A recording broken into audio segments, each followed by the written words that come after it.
Good morning, student. Today we are going to study hypotonic solution. पिछले video में मैंने बताया था कि ऑस्मोसिस के थ्रू जो थ्री थिंग्स होते हैं प्लांट सेल और एनिमल सेल में, जब प्लांट सेल और एनिमल सेल को किसी सॉल्यूशन में रखा जाता है तो वो तीन घटनाएं क्या होती हैं। वो तीन घटनाएं थ्री थिंग्स के थ्रू होती है। तो वो मैंने पिछले वीडियो में बताया था। पहला नंबर था hypotonic solution, second number isotonic and third number hypotonic. तो आज हम लोग इसको डिटेल से पढ़ेंगे। तो आज पढ़ेंगे hypotonic solution. If the medium surrounding the cell has a higher water concentration then the cell will gain water by osmosis, such a solution is called hypotonic solution. Finally the cell is likely to swell up. यहाँ पे क्या होता है, जब cell को किसी medium में रखा जाता है तो सेल के अंदर का जो कंसंट्रेशन है वो लोअर कंसंट्रेशन होगा एंड सेल के सराउंडिंग एरिया का जो कंसंट्रेशन है वो हायर होगा। तब क्या होगा रिज़ल्ट, तो यहाँ पे क्या होंगे, जो सेल के अंदर का जो लोअर कंसंट्रेशन है और उसके सराउंडिंग एरिया का जो हायर कंसंट्रेशन है, तो इससे क्या हो जाएंगे, सेल स्वेल अप हो जाएंगे, साइज में इंक्रीज़ कर जाएंगे। यानी कि सेल के अंदर का जो सेल के अंदर मूवमेंट होने लगेगा। सेल के बाहर का जो एरिया है वहाँ का कंसंट्रेशन हाई है, तो उस कंसंट्रेशन में जितने भी मॉलिक्यूल्स हैं वो मॉलिक्यूल्स मूव करने लगेंगे और सेल के अंदर चले जाएंगे, सेल के अंदर इंटर कर जाएंगे। तो इस कंडीशन में क्या होगा, सेल का साइज बड़ा हो जाएगा, यानी सेल इंक्रीज कर जाएंगे, स्वेल अप हो जाएंगे, सेल फूल जाएंगे। मैं और एक एग्जांपल बताती हूँ। जैसे किशमिश को अगर आप रात को भिगोते हो पानी में और सुबह उठ के देखते हो तो आपको क्या नज़र आता है कि वो किशमिश जो है वो पानी में फूल जाते हैं। क्यों? क्योंकि उस टाइम किशमिश का जो कंसंट्रेशन होता है लो होता है और पानी का कंसंट्रेशन हाई होता है, जिसके कारण किशमिश क्या होते हैं, वो फूल जाते हैं, स्वेल अप कर जाते हैं। जैसे कि मैंने यहाँ 3 पिक्चर दिखाया है, 3 फिगर। तो उसमें मैंने देखिए, एक है हाइपरटोनिक सॉल्यूशन, सेकंड है आइसोटोनिक एंड हाइपोटोनिक। तो मैंने फर्स्ट में जो पढ़ाया था वो हाइपोटोनिक था। तो यहाँ पे देखिए यहाँ पे देखिए, ये जो है ये वाला, ये जो है ये वाटर का कंसंट्रेशन है, ठीक है। और ये सेल है, देखिए सेल क्या हो गया, स्वेल अप कर गया, सेल स्वेल अप कर गया है, यानी सेल फूल गए हैं, ठीक है।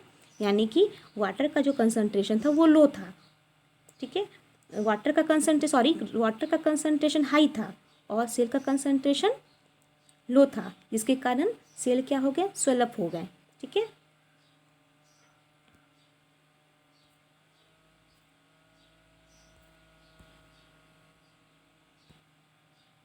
जैसे कि मैं बताती हूँ तो बना करके, जैसे देखिए मैंने 2 मीडियम लिया, ठीक है। यहाँ पे जो है, यहाँ पे मैंने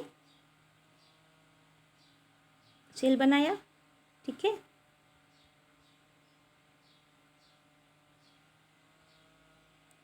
देखिए यानी कि सेल का कंसंट्रेशन क्या है, लो कंसंट्रेशन, एंड उसके सराउंडिंग एरिया यानी सेल के बाहर का आउटर एरिया का कंसंट्रेशन हाई कंसंट्रेशन है। तो इस सिचुएशन में क्या होगा, सेल क्या कर जाएंगे और जो वाटर का कंसंट्रेशन है, यानी वाटर का जो मॉलिक्यूल्स है, वाटर के अंदर जो मॉलिक्यूल्स हैं वो मूव करने लगेंगे सेल की तरफ। जैसे मूव करते हैं तो सेल का साइज बड़ा हो जाता है। देखिए ये सेल का साइज क्या हो गया, इंक्रीज कर गया।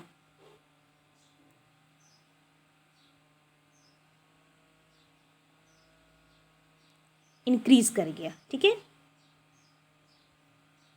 इंक्रीज्ड।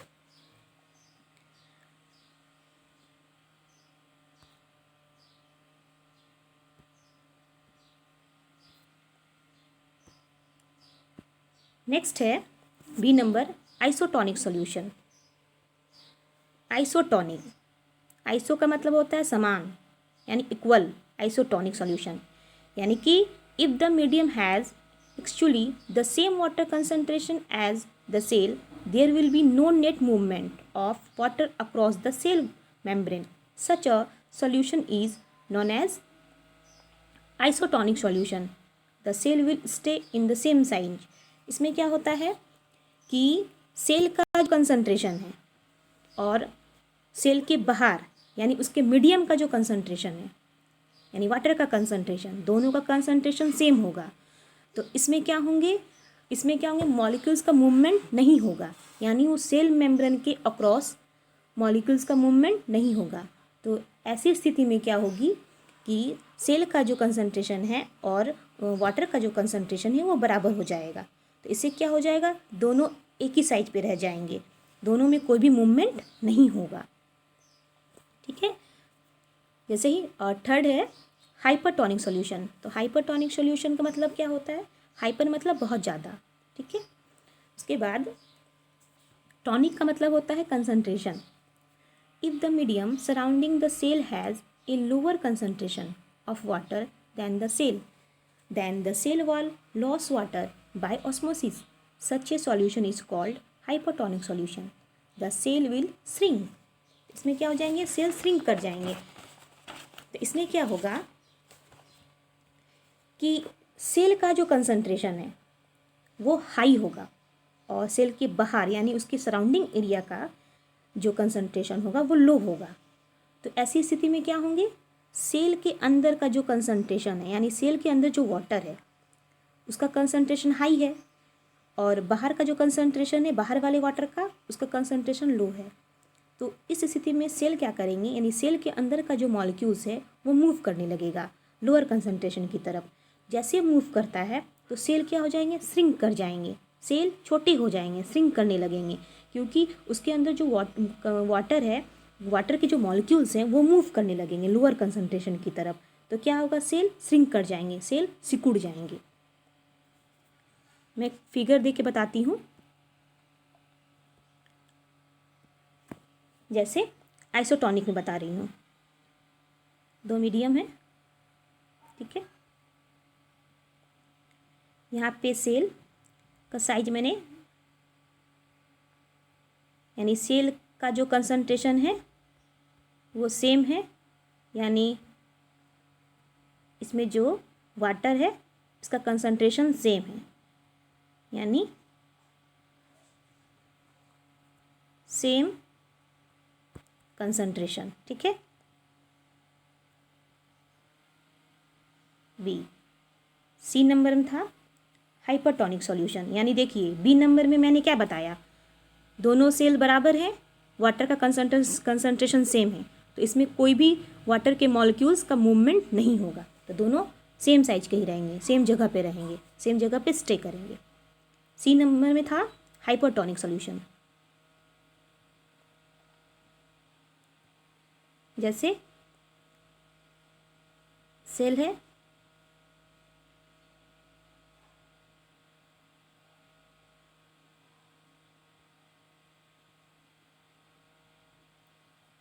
यानी कि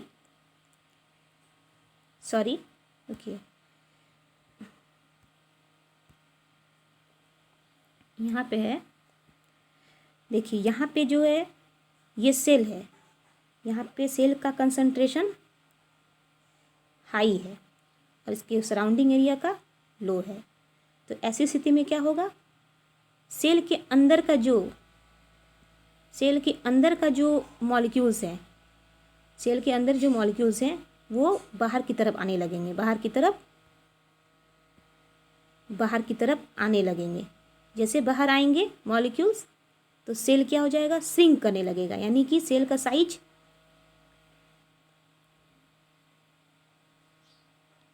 स्मॉल हो जाएगा. ठीक है, या वो श्रिंक करने लगेंगे. तो ऐसा ही कुछ घटनाएं हमारे सेल के अंदर होती है. तो वो एनिमल सेल भी होता है और प्लांट सेल भी होते हैं. तो ये सब में जो जैसे कि animal cell and plant cell में कोई भी अगर मूवमेंट होता है, मॉलिक्यूल्स का मूवमेंट, तो ऑस्मोसिस के थ्रू ही होता है. ठीक है.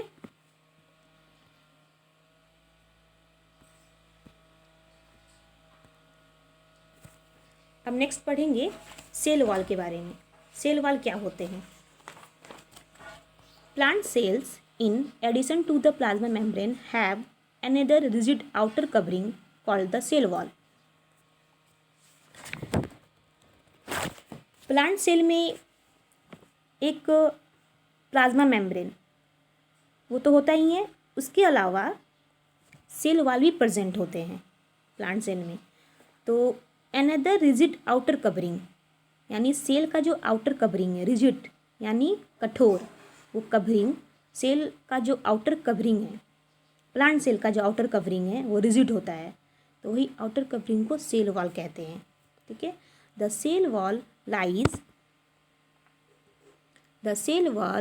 Lies outside the plasma membrane.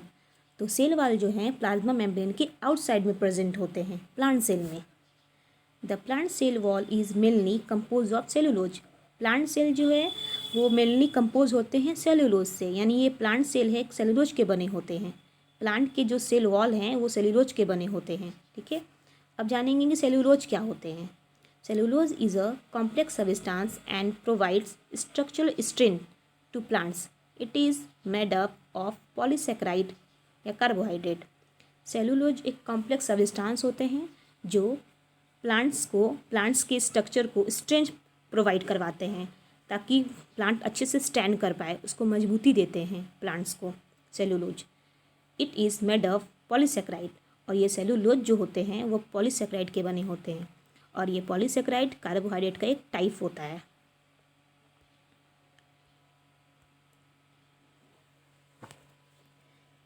when a living plant cell loss water through osmosis, there is shrinkage or concentration of the content of the cell away from the cell wall. This phenomenon is known as plasmolysis. जब कोई living plant cell से water का loss होता है, किसके through? Osmosis के through, तो क्या होंगे? वो सेल श्रिंक कर जाएंगे। तो अब क्या होता है, जब ये श्रिंक कर जाएंगे तो वह एक प्रोसेस चलता है, तो इस प्रोसेस को क्या कहते हैं? प्लाज्मोलाइसिस।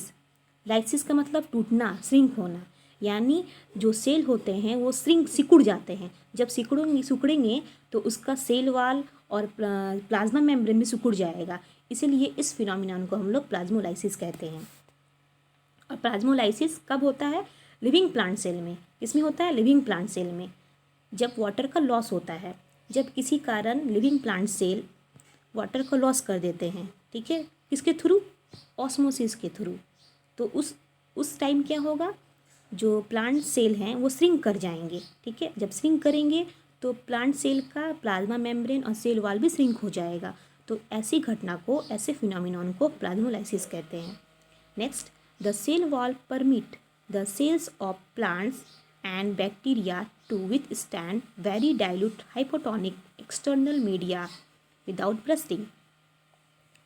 प्लांट के सेल वॉल क्या परमिट करते हैं? सेल वॉल परमिट करते हैं प्लांट्स के सेल को, बैक्टीरिया के सेल को, और बैक्टीरिया के सेल को प्लांट्स के सेल को। ठीक है।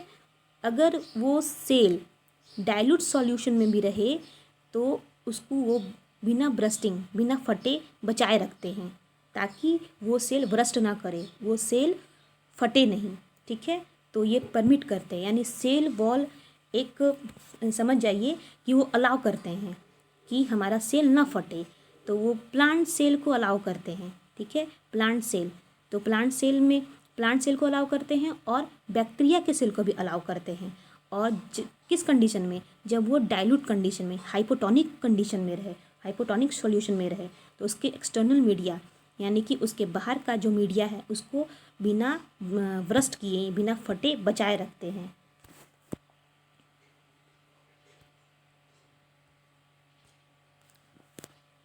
नेक्स्ट है न्यूक्लियस। ये न्यूक्लियस है। ठीक है। ये अंदर वाला न्यूक्लियस है, न्यूक्लियर पोर है, क्रोमेटिन है, न्यूक्लियर इन्वेलप या न्यूक्लियर मेम्ब्रेन भी कह सकते हैं आप। ये न्यूक्लियोप्लाज्म है। ठीक है। जो डॉट डॉट है वो न्यूक्लियोप्लाज्म है।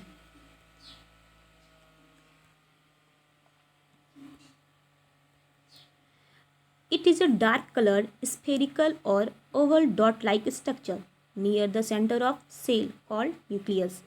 न्यूक्लियस जो होता है डार्क कलर का स्फेरिकल, ठीक है, ओवल शेप का डॉट लाइक स्ट्रक्चर होता है जो सेल के सेंटर में प्रेजेंट होते हैं, ठीक है. The nucleus has double layer covering called nuclear membrane. Nucleus में एक डबल लेयर होता है बाहर की तरफ जिसे हम लोग न्यूक्लियर मेम्ब्रेन कहते हैं. The nuclear membrane has pores with allow the transfer of materials from inside the nucleus to its outside. Nuclear membrane का एक अपना पोर होता है, ठीक है, एक छिद्र होता है. तो वो क्या करते हैं, वो छिद्र ये अलाउ करते हैं कि न्यूक्लियस के अंदर कौन सा मटेरियल अंदर जाए और कौन सा मटेरियल आउटसाइड. मतलब ये न्यूक्लियर मेम्ब्रेन का जो पोर होते हैं वो क्या अलाउ करते हैं, मटेरियल का ट्रांसफ़र करते हैं इनसाइड और न्यूक्लियस के इनसाइड और न्यूक्लियस के outside. Then the chromatin material gets organise into chromosome. Nucleus में देखिए मैंने क्रोमेटिन मटेरियल को शो किया है, ठीक है. और वो क्रोमेटिन मटेरियल जो है वो बाद में किस में ऑर्गेनाइज हो जाते हैं, क्रोमोसोम. जब सेल डिवीजन होता है तब ये क्रोमेटिन मटेरियल क्रोमोसोम में चेंज हो जाते हैं. The chromosomes contain information for inheritance of features from parents to next generation in the form of DNA. DNA का full form deoxyribonucleic acid and protein molecules. मैं एक बात और बता दूं कि क्रोमोसोम कंटेन करता है, ठीक है. क्रोमोसोम क्या है और डीएनए क्या है, ये एक जेनेटिक मटेरियल होते हैं, ठीक है. तो क्रोमोसोम क्या करते हैं, वो फीचर्स यानी प्रॉपर्टीज़ को कंटेन करते हैं और नेक्स्ट पहले जनरेशन से यानी पेरेंट्स से नेक्स्ट जनरेशन में उस प्रॉपर्टीज़ को ट्रांसफ़र करते हैं क्रोमोसोम, ठीक है. और ये और किस रूप में, डीएनए के रूप में और प्रोटीन मॉलिक्यूल्स के रूप में. Next the functional segment of DNA are called DNA genes. जब डीएनए का फंक्शनल सेगमेंट होता है तो उसे हम जीन्स कहते हैं. The nucleus play a central role in cellular reproduction, the process by which a single cell divides and from two new cells. Nucleus बहुत बड़ा एक रोल प्ले करता है यानी सेंट्रल रोल प्ले करता है. ये सेलुलर रिप्रोडक्शन में भी हेल्प करता है. सेलुलर रिप्रोडक्शन का मीन्स हुआ जब सेल का डिवीज़न होता है, जब एक सेल से यानी सिंगल सेल डिवाइड करके दो न्यू सेल्स बनाते हैं, ठीक है. Such organism who cells lack a nuclear membrane are called prokaryotes. Pro means primitive और प्राइमरी, कैरियोट कैरियोन मतलब न्यूक्लियस, मतलब ऐसे ऑर्गेनिज्म जिसके सेल में न्यूक्लियर मेम्ब्रेन एब्सेंट होता है यानी लैक होते हैं, उसे क्या कहते हैं, प्रोकैरियोट्स, ठीक है. प्रो मतलब प्रिमिटिव पुराना, कैरियोट मतलब nucleus. Organism with cell having a nuclear membrane are called eukaryotes. Eu means true and karyon means nucleus. ऐसे ऑर्गेनिजम्स जिसके सेल में न्यूक्लियर मेम्ब्रेन प्रेजेंट होते हैं उसे यूकैरियोट्स कहते हैं. तो example of prokaryotes bacteria, examples of eukaryotes human beings and some animals. तो प्रोकैरियोट्स का एग्जाम्पल है बैक्टीरिया, यानी कि बैक्टीरिया में न्यूक्लियर मेम्ब्रेन एब्सेंट होते हैं, ठीक है. और ह्यूमन बींग और एनिमल्स क्या है, यूकैरियोट्स है, इसमें न्यूक्लियर मेम्ब्रेन प्रेजेंट होते हैं.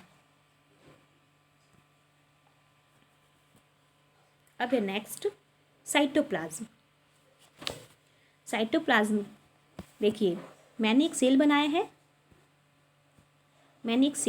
है और सेल के बीच वाला पार्ट यानी सेंटर वाला पार्ट न्यूक्लियस है और सेल का आउटर लेयर प्लाज्मा मेम्ब्रेन है और न्यूक्लियस और प्लाज्मा मेम्ब्रेन का बीच वाला जगह, बीच का जो स्पेस है उसे मैंने साइटोप्लाज्म इंडिकेट किया है, ठीक है. साइटोप्लाज्म के नाम से इंडिकेट किया है, यानी कि न्यूक्लियस और प्लाज्मा मेम्ब्रेन के बीच वाला स्पेस को साइटोप्लाज्म कहते हैं.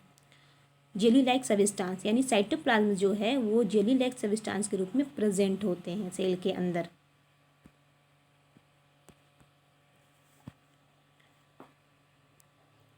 The part of the cell which occurs between the plasma membrane and nuclear envelope is called the cytoplasm. Cell का पार्ट यानी कि सेल जो सेल के अंदर जो प्लाज्मा मेम्ब्रेन होते हैं, सेल की आउटर लेयर यानी प्लाज्मा मेम्ब्रेन और सेल के अंदर न्यूक्लियर इन्वेलप या न्यूक्लियस, उसके बीच वाला पार्ट को हम साइटोप्लाज्म कहते हैं। The cytoplasm is the jelly like substance of the cell. और साइटोप्लाज्म जो होते हैं वो जेली लाइक सबस्टांस के रूप में सेल के अंदर प्रेजेंट रहते हैं। The cytoplasm is fluid contain inside the plasma membrane. It also contains many specialised cells organelles. Each of these organelles perform a specific function for the cell. Cytoplasm fluid को contain करते हैं, ठीक है, कहाँ पे, plasma membrane के अंदर, ठीक है। It also contains many specialise cell, और इसके अलावा ये बहुत सारे स्पेशलाइज सेल को भी कंटेन करते हैं, तो वो स्पेशलाइज सेल ऑर्गेनेल्स कहलाता है। Each of this organelles perform a specific function for the cell. और जितने भी ये ऑर्गेनेल्स हैं सभी का अपना अलग अलग फंक्शन होता है, ठीक है, और ये सेल के लिए फंक्शन क्रिएट करते हैं, तभी हमारा सेल एक्टिव रहता है।